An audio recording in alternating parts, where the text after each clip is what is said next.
What is up, everyone? Welcome back to another video today, and in this video we are at Omaha Eppley Airfield for the 7th airport update for the month of November 2024.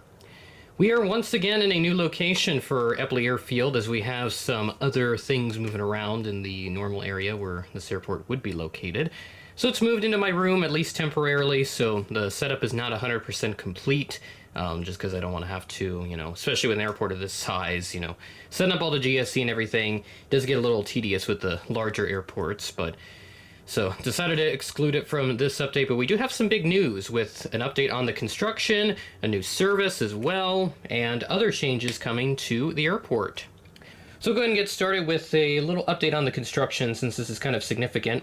Found a really cool aerial shot from the Omaha Airport's Instagram page. I'll pop it up on your screen so you can see what that's all about. But all that area in between the two concourses where they're currently at, that's been all torn up, and some of the gates have been relocated. So it looks like, to me anyway, A1, A2, and I think also a little bit of A3 as well. That has been moved to a new area since obviously construction's taken that up. And then quite a few of the southwest gates over on the B side, that has also been moved to occupy the construction space. But it looks like they still have the ground all cleared up and maybe putting in some new foundation stuff, it looks like, and even part of the structure for the actual terminal itself. And then the canopy as well for the terminal road, looks like that's also going up very well. Awesome to see that effort coming from Eppley Airfield. Excited to continue covering all the construction that's going on, and that certainly doesn't stop all the news that we have in this update. So we'll go ahead and get started with an Allegiant aircraft, and this is where I'll talk about one of their brand new services that's going to be starting up next year. This Allegiant A320, this came in from Punta Gorda, Florida as flight 935, and this arrived in from Sunday, November 24th, actually. The rest of the flights in this update are from the previous day, Saturday the 23rd. This arrived in at 3:34 p.m. ahead of a scheduled 3:57 p.m. arrival. Allegiant's going to be adding a brand new service out of Omaha to Sarasota, Florida, and that will start February 14th of 2025, and it will operate twice weekly, Mondays and Fridays, on an Airbus A320, just like this one. Super excited for Eppley Airfield to get another new service added to the schedule, and of course that was part of Allegiant's massive 44-route expansion.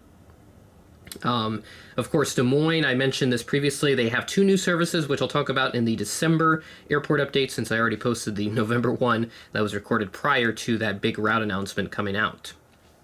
Awesome for Allegiant Air, and excited to see how well that service does. Go and move on over to Alpha 2 with this Delta 717. This arrived in from Atlanta as flight 2707 at 8:54 p.m. ahead of a scheduled 9:11 p.m. arrival.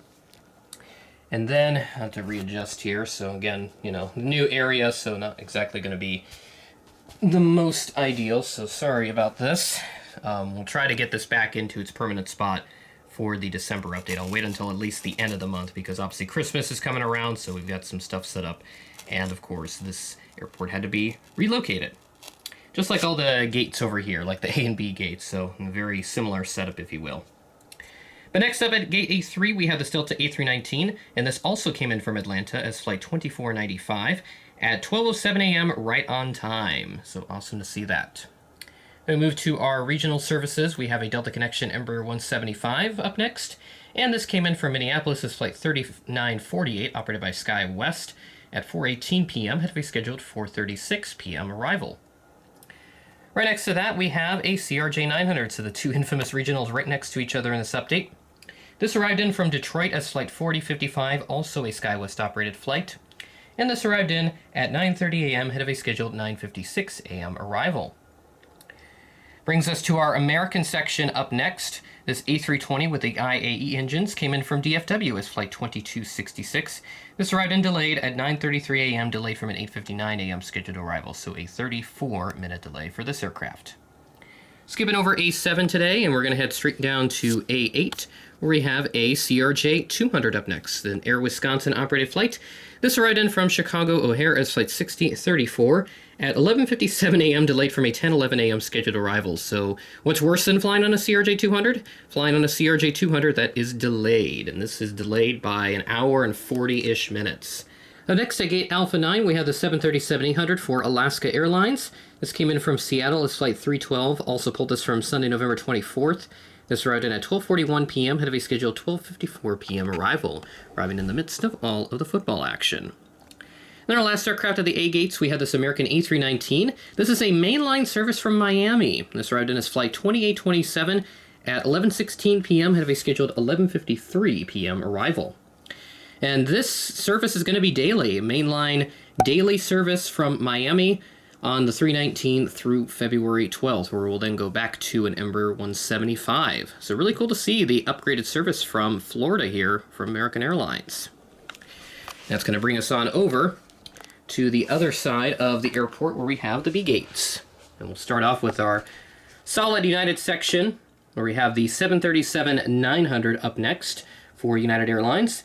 This ride-in from Houston is flight 2092 at 11:28 p.m., delayed from an 11:02 p.m. scheduled arrival, so delayed by 26 minutes.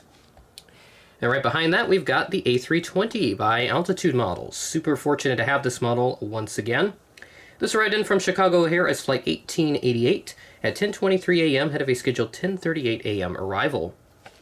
And then our next United aircraft, it is a regional, the Embraer 175 up next, and this ride-in from Houston as well is flight 6019, operated by Mesa, at 2:01 p.m., ahead of a scheduled 2:19 p.m. arrival. Once again, slight adjustment here. And we'll move on down to the A319 that we have up next, and this ride-in from Denver is flight 1464 at 8:28 p.m., ahead of a scheduled 8:30 p.m. arrival. And swinging on down, we've got our Southwest section. All three of my current Southwest planes in the standard livery, they're all active here in this update. First up is the MAX 8, which came in from Dallas Love Field as flight 3029 at 4:35 p.m., ahead of a scheduled 4:45 p.m. arrival. And then we have the 737-700 up next, and this ride-in from Washington Reagan National is flight 582 at 5:36 p.m., ahead of a scheduled 5:55 p.m. arrival. And then our last aircraft for this update, the 738, which came in from Phoenix Sky Harbor as flight 2256 at 6:11 p.m., ahead of a scheduled 6:25 p.m. arrival. And that is it for the update, Omaha number 7 in the series. Awesome update with all the construction updates that we have, the new Allegiant service that's coming, and also the upgraded main line from American on Miami. So great update. And despite the relocation efforts that I had to make to get this all set up, we have certainly put together a solid Omaha airport update for today. With that being said, thanks for watching, and I will catch you in the next video.